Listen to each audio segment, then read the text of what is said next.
Hello there, you're very welcome to the Bass Battle podcast, your ultimate guide to tournament fishing in South Africa. So, whether you are a seasoned angler or you're just starting out, we are here to help you sharpen your skills, build your strategy, and make sure you are tournament ready. In each episode, we're going to be deep diving into the essentials of tournament fishing, how to plan and prepare for a competition with gear and techniques that will give you the edge, and how to handle the unpredictable nature that comes with being out on the water in a competition. We're going to take a close look at the venues before major events. We're going to share insights from anglers who fish them, and we're going to be discussing how to approach each one like the pro you are or you want to be. But it's not all about the pre-game. Once the tournament is over, we're going to reflect on what went down, what worked, what didn't work, and what we can learn to level up for the next time we get on the water. It is a constant cycle of improvement, just like life, really. And we're going to be here to help you stay ahead of the curve. So whether you're preparing for your first tournament or your 100th, we've got everything you need to fish smarter, stay focused, and most importantly of all, have fun. So let's get ready to battle the bass. My name is Gráinne Seoige, and full disclosure, I have never fished for bass in my life. So I'm going to be walking this path along with you. But I am joined by somebody who knows everything there is to know, and more than most people will ever forget. Darren Van Edel. Thank you, but not everything that everybody needs to know.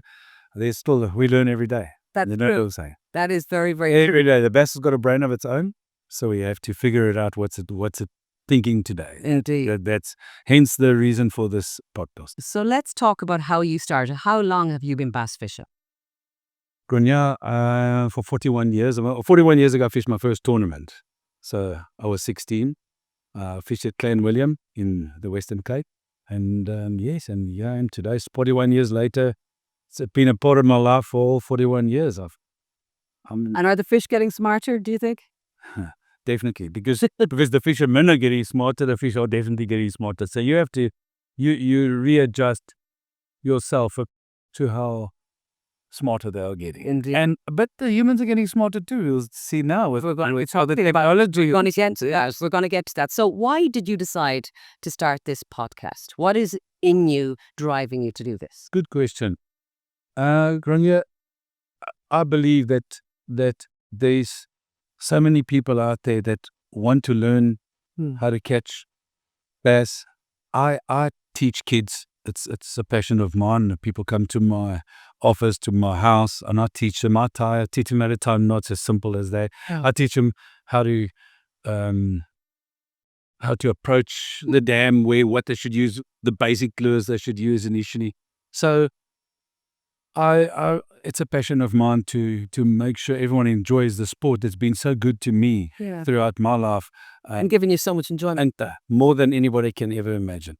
And that is lovely. That is, I can see your passion for it is. So you can see that bass fishing is undergoing something of an explosion in South Africa. More and more people are getting into it. Why do you think they should? And why would you be encouraging other people who are toying with the idea to get involved? Firstly, probably the most important thing is being out in nature. I'll be honest with you, I see crocs virtually at every single dam we fish, hippos, nature, wildlife, eagles. I've had an eagle land on my boat. While I was practicing it on my life. I've got a photo of it as well, which I will put on the social media. But I've had an eagle land on my boat.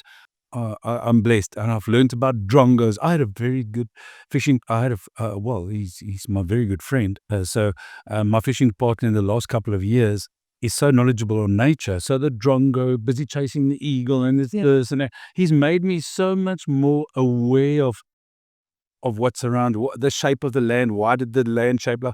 There's so much more than just the fishing. So that's the first tip. Look up. As well as going down into the water, you must look up and appreciate what's around. Having said that, how I approach dams, is there a lot of fish-eating birds, carnivorous birds on the side? Yes, I'm going to stick in that area. There's obviously a lot of bait fish. That kind of thing. So nature's helping me find my fish. So that's where I'm at. So it's, yes, and nothing gives me more enjoyment than it's a chess game underwater. That's what it is. It's a wonderful way you put it, and that's if having met other people who are involved. That's what it seems like as well. You have to have strategy and tactics while having fun. So, talk to me about when you started fishing at the age of 16 and the gear you might have had, and what people have to draw on now in terms of finding the fish. It's not just looking at where the fish-eating birds are, is there? There's a lot of technology now. Are you against or for that technology? Firstly, initially I thought, yes, this technology, because I didn't have it. Yeah. So I thought, yes, the technology I had was just plain fish finders where I could see the lay of the land, see, oh, there's a fish swimming there, but you don't know what fish it is. And then compared to what it is now, which I'll tell you about now. So an initial ways of was gut feel. Yeah, gut A feel. lot of gut feel. But that only came with experience, and then it got better and better. So now I try and put my gut feel with technology, but I'm for technology. Sorry, let me answer you properly. Yeah. I'm for technology only because in the last 2 years or so, since Garmin introduced, well, they've introduced it way before this, but it adds to fun. That's it adds to my fun. Yeah. It's adding to my fun. What's happening is I'm getting to a dam. I'm seeing fish before they even bite my baits. Why are they not eating me? Why are they Ignoring your. why are they ignoring my lure? Yeah. Or why am I not finding them? So Do you ever take it personally? if I lose a fish, yes. Yeah. A big fish. I've lost a fish well over 15 pounds in a tournament Oh, right next to the boat. okay. And we never speak about the fish that got away. Mm. That one, I was fishing in Zimbabwe, Yeah. and I started crying. I was fishing with the captain of Zimbabwe. I was vice captain of the Proteas at that stage. Yeah. And He was there to verify. He was it. no, he was in front of him now. No, he felt terrible. Bad for you. Listen, I can't remember who won that day, but Yeah. I think my Because home was so very set. But we're going to move on. We're going to move on. You're over it now. I'm over. But I bring it up again. Oh, I won't. We know now these are Darren's boundaries. So I suppose the last question I want to ask you, because this is literally an introduction. Why is South Africa such an amazing place to get into this sport and to practice it? Firstly, I think we've got so many dams in South Africa. We call them dams. So we've got so many dams, rivers that are within hour and a half, max 2 hours, that you can get in a car now. Yeah. Go out with the family, go with your family and friends, and actually make it an outing. Family, friends, husband, wife, it doesn't matter. It's South Africa, our nature. We've got the best wildlife, and I believe that we have the best bass in the world. Yeah. Our South African record is huge. It's It's what turned into like a rugby conversation now. Our bass is the best and our rugby team's best. We're not going to go there. I'm obviously Irish. We're not going there right now. Darren, let's bring this introduction, I suppose, to a close.